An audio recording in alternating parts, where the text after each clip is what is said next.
안녕하세요. 오늘 저희가 파헤쳐볼 자료는 미국 최대 건강보험사죠. 유나이티드 헬스그룹, UNH에 대한 이야기입니다.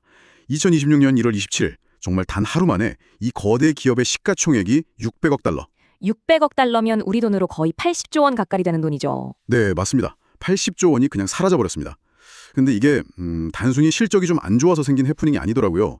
자료들을 깊이 들여다보니까 이건 미국 의료 시스템 전체를 뒤흔들려는 정부와 또 인공지능이라는 최첨단 무기로 어떻게든 살아남으려는 거대 기업의 정면 충돌이었습니다. 말 그대로 거인들의 싸움인 셈이죠. 그래서 오늘 저희는 이 자료들을 바탕으로 규제라는 폭풍우가 대체 어디서 불어오는지, UNH는 또 어떤 뭐랄까 대담한 생존 전략을 펼치고 있는지, 그리고 이 거대한 싸움이 우리에게 어떤 의미를 갖는지 그 핵심을 한번 깊이 파헤쳐 보겠습니다.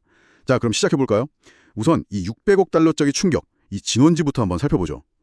미국 정부가 메디케어 어드밴티지라는 프로그램이 있잖아요. 네, 노인 의료보험 프로그램이죠. 맞습니다. 그 환급률 인상안을 발표했는데 수치가 고작 0.09%였어요.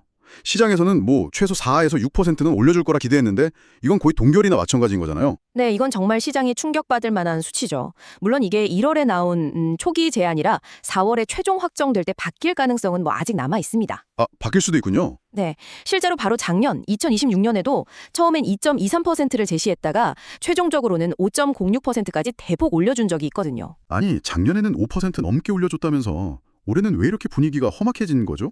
하루아침에 태도가 돌변한 것 같은데요. 자료에 보니까 어떤 정치적인 배경이 언급되던데 이게 영향을 미친 건가요? 바로 그 지점이 핵심입니다. 트럼프 2기 행정부가 들어서면서 CMS, 그러니까 우리나라로 치면 건강보험 심사평가원 같은 곳이거든요. 아, 심평원 같은 곳? 네, 그 수장으로 메흐멧 오즈 박사라는 인물이 지명됐기 때문이에요. 이분이 아주 강성입니다. 아, 그 유명한 TV쇼에 나오던 닥터 오즈말인가요? 그 사람이 이제 미국의 건강보험 정책을 총괄하게 된 거군요. 맞습니다. 이 오즈 처장이 지불 정확성을 극대화하겠다 이런 기치를 내걸었어요. 특히 보험사들이 오랫동안 해오던 업코딩이라는 관행에 제대로 칼을 빼든 거죠. 업코딩이요? 그게 뭔가요? 용어가 좀 어렵네요. 이걸 쉽게 말해서 진단명 부풀리기라고 보시면 돼요. 예를 들어 단순 감기 환자를 급성 기관지염처럼 좀 더 심각한 질병으로 기록해서 정부에 돈을 더 청구하는 관행이죠. 아하. 오즈 처장은 이걸 그냥 국민 세금 빼먹기로 보고 아예 뿌리 뽑겠다고 선언한 겁니다. 와, 이건 대놓고 저격하는 거네요. 그렇죠. 그래서 이번 제안의 핵심 조치 중 하나가 실제 진료와 연계되지 않은 사후 차트 분석을 통한 질병 코드 추가를 금지한 거예요. 이게 바로 업코딩의 주된 수법이었거든요. 아, 그게 수법이었군요. 네, 이 조치 하나만으로 정부는 2027년에 약 70억 달러, 거의 10조 원에 가까운 예산을 아낄 수 있을 걸로 보고 있습니다. 특히 UNH가 이 분야에서 가장 정교한 시스템을 갖추고 있었기 때문에 그야말로 직격탄을 맞은 셈이죠. 시스템이 정교해서 오히려 더 타격을 입었다니. 아, 이러니하네요. 심지어 이런 관행을 잡아내기 위한 감사 인력도요, 기존 40명에서 2,000명으로 늘렸습니다. 40명에서 2,000명이요? 50배잖아요. 이건 정말 전쟁을 선포한 수준인데요. 맞습니다. 결국 이 모든 게 다 돈 문제였던 거죠. 더 근본적인 배경에는 이제 고갈 위기에 처한 메디케어 재정이 있어요. 아, 재정 문제. 네. 자료에 따르면 이번 진료비를 담당하는 메디케어 파트 A 기금이 2033년이면 완전히 바닥날 것으로 예측되는데 이건 기존 예측보다 3년이나 앞당겨진 수치입니다. 3년이나요? 생각보다 심각하네요. 그렇습니다. 인구는 계속 늙어가고 의료비는 눈덩이처럼 불어나니까 정부로서는 어떻게든 민간 보험사들의 허리띠를 졸라맬 수밖에 없는 그런 절박한 상황인 겁니다. 정부의 압박이 이렇게 거세다면 회사는 도대체 어떻게 대응하고 있는지가 궁금해지는데요. 자료를 보니까 정말 놀라운 숫자가 있더라고요. 1989년 이후 처음으로 매출 감소를 예상하고 있다고요?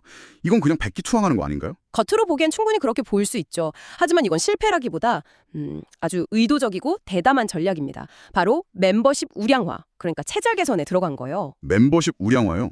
그러니까 수익 안 나는 고객들을 정리하겠다는 말을 되게 고급스럽게 표현한 거네요. 정확합니다. 돈이 안 되는 가입자를 과감하게 정리해서 몸집을 줄이는 거죠.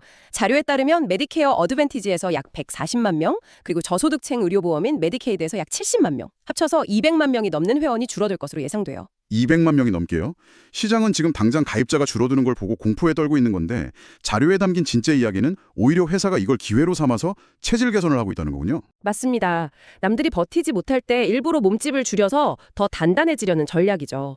단기적인 성장을 포기하고 더 높은 수익성을 위해 잠시 웅크리기에 들어간 겁니다. 그렇게 웅크려서 뭘 하겠다는 거죠? 이렇게 회원을 줄이는 대신에요. 남은 우량 회원을 통해서 회사 전체 영업이익률을 2025년 2.7%에서 2026년에는 2배가 넘는 5.5%로 끌어올리겠다는 계산입니다. 와, 대담하네요.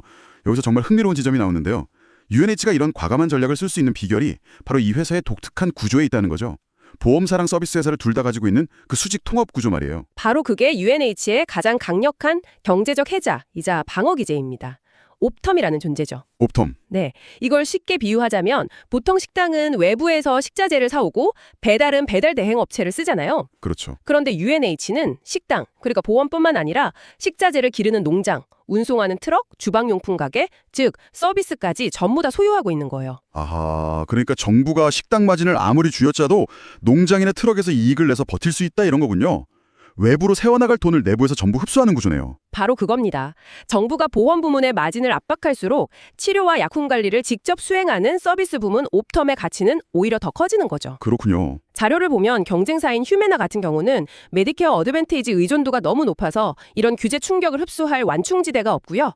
CVS 헬스는 아직 인수한 보험사와의 통합이 좀 더딘 상태예요. 아, 반면 UNH는 수십 년간 구축한 이 업텀이라는 강력한 방파제 덕분에 이런 위기 상황에서도 기관 투자자들 사이에서는 오히려 안전자산으로 여겨지고 있습니다. 하루 만에 600억 달러가 날아갔는데 안전자산이라니 정말 역설적이네요.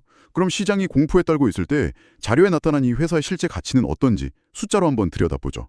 MCR, 의료 손해율이라는 지표가 핵심이라고요? 네, MCR은 앞서 식당 비율을 이어서 설명하자면 식자재 원가율 같은 겁니다.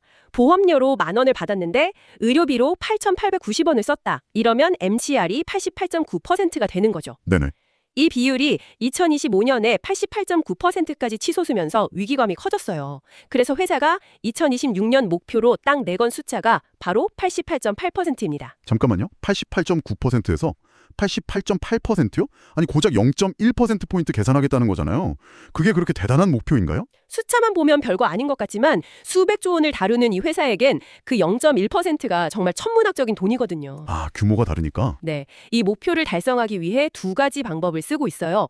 하나는 앞서 말한 수익성 낮은 멤버를 정리하면서 남은 멤버들에게는 의료비 상승분을 상쇄할 만큼 보험료를 공격적으로 인상하는 거고요. 네. 또 하나는 2025년에 이미 16억 달러 규모의 구조조정 비용을 한 번에 다 털어냈기 때문에 2026년에는 그 비용이 사라지는 효과를 기대하는 겁니다. 그렇군요.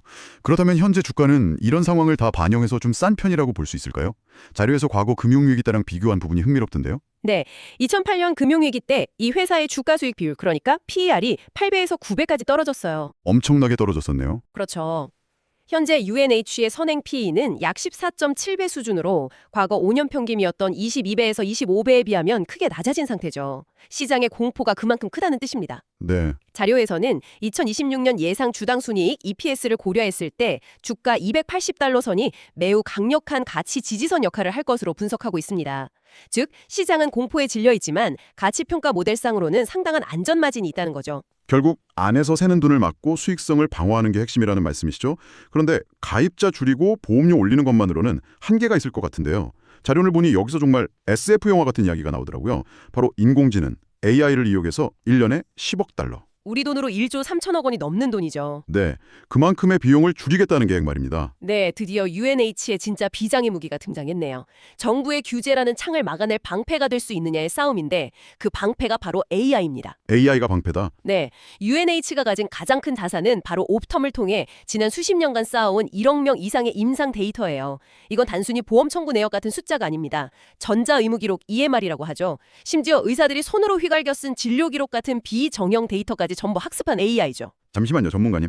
AI로 비용을 10억 달러나 줄이겠다는 건 정말 대단하지만 한편으로는 이게 너무 장밋빛점만 아닌가요? 요즘 모든 기업이 우리도 AI 한다고 외치지만 실제로 그렇게 돈을 아꼈다는 사례는 찾기 힘든데요. 아주 좋은 질문입니다. 많은 기업들의 AI 계획이 그냥 뜬구름 잡는 이야기인 경우가 많죠. 네, 그렇죠. 하지만 UNH의 강은은 자료에 아주 구체적인 사례들이 나와 있어요.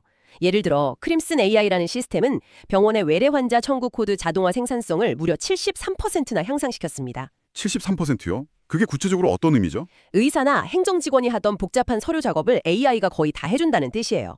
또 다른 AI는 퇴원 환자의 30일 내 재입원 가능성을 미리 예측합니다. 미리 예측한다고요? 네, 그래서 고위험군 환자에게는 간호사가 먼저 연락해서 상태를 확인하는 식으로 집중 관리를 하는 거죠. 이렇게 하면 불필요한 재입원을 막아서 엄청난 비용을 절감할 수 있고요. 심지어 실시간으로 부적절한 진료 행위를 감시하고 차단하기도 합니다. 와... 자료에 따르면 과거 수천 명이 달라붙어서 하던 보험 청구 심사 업무의 80% 이상이 현재는 AI의 지원을 받아 처리되고 있다고 합니다. 80%요? 와, 그건 정말 놀랍네요. 그럼 과거에 그 일을 하던 수많은 사람들은 다 어디로 간 거죠? 이건 단순히 비용 절감을 넘어서 뭐랄까 업무 방식 자체를 그리고 어쩌면 사람들의 일자리까지 완전히 바꾸고 있는 거군요. 600억 달러를 되찾아올 비장의 무기라는 말이 실감이 나네요. 지금까지 들어보면 정부의 규제에 맞서는 방어 전략이 꽤 탄탄해 보입니다. 체질 개선으로 수익성을 높이고 AI로 비용을 극단적으로 줄이고 하지만 세상에 완벽한 계획은 없잖아요. 당연하죠. 이 대담한 계획이 실패할 가능성은 없을까요?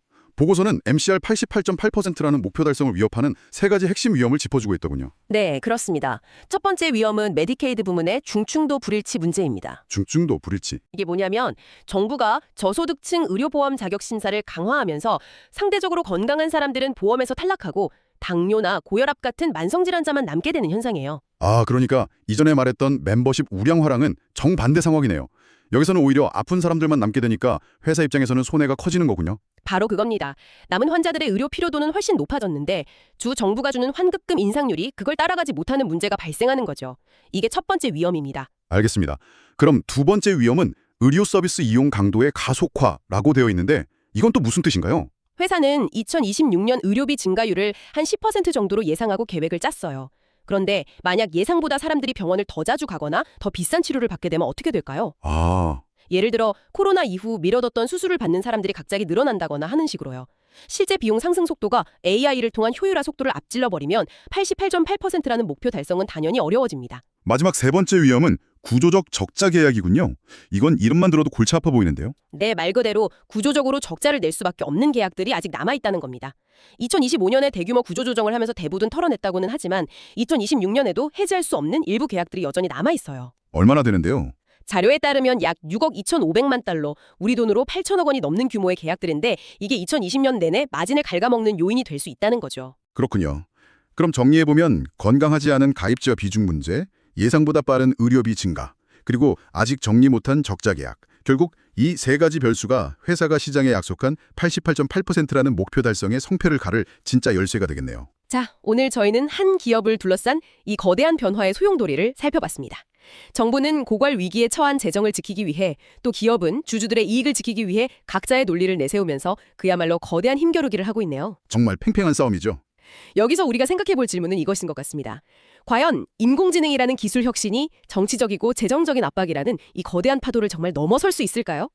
AI가 제시하는 압도적인 효율성의 미래와 고령화 사회가 피할 수 없이 마주한 의료비 증가라는 냉혹한 현실 사이에서 그 균형점은 과연 어디에서 찾아야 할까요? 이건 비단 한 기업의 주가 이야기가 아니라 우리 모두가 앞으로 마주하게 될 미래의 모습일지도 모르겠습니다.